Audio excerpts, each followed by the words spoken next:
Olympian legend or all-time cheat? Everyone's got their own opinion about Florence Griffith Joyner, but what have we learned in the years since her death? American sprinter Florence Griffith Joyner was a celebrated athlete in her time. On top of her many accomplishments in the mid to late 1980s, she set several world records and won a number of Olympic gold and silver medals.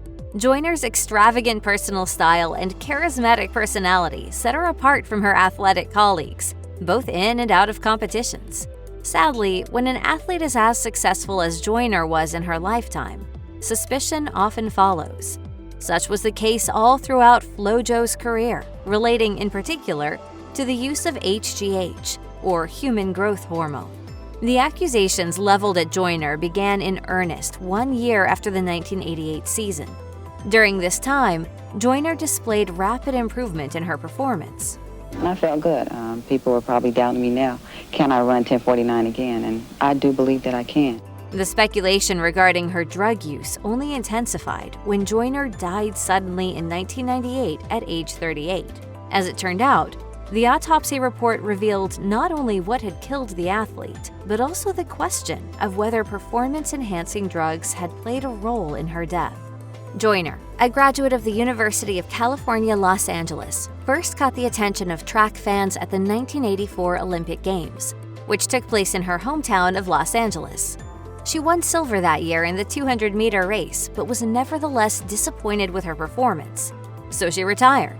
By 1987, however, Joyner was back at it and better than ever, spurred on by a new weight training regimen and a refinement in her running technique.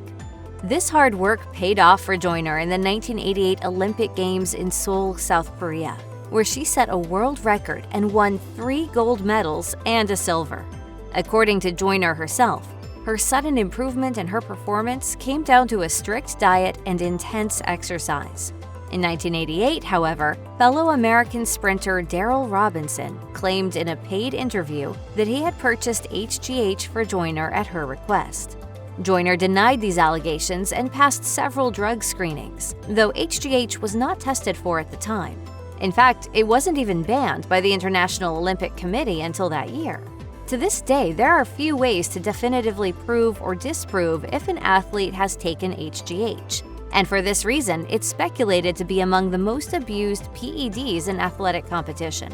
When Joyner died in 1998, some wondered whether or not PEDs could have played a part.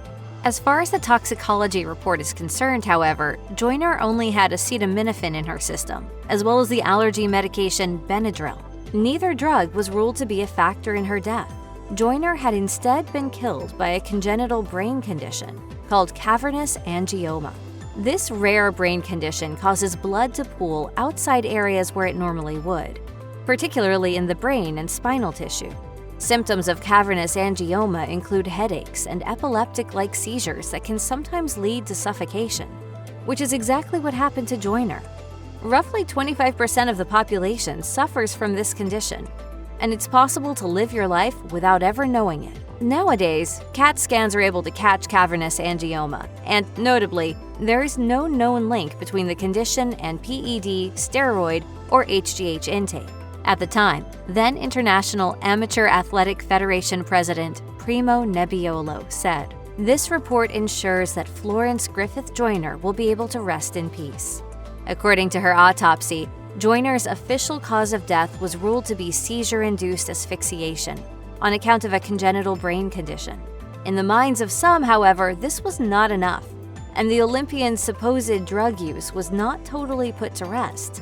One known side effect of prolonged HGH use is acromegaly, a condition that causes enlarged facial features and oversized internal organs due to a hormonal imbalance.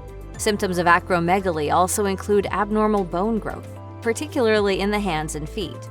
Joyner's post-mortem report does mention an oversized heart, among other organs, which, coupled with her athletic performance throughout her career, could be a sign of HGH use. While this evidence remains inconclusive at best, it appears to have left an indelible question mark hovering over Joyner's Olympic legacy.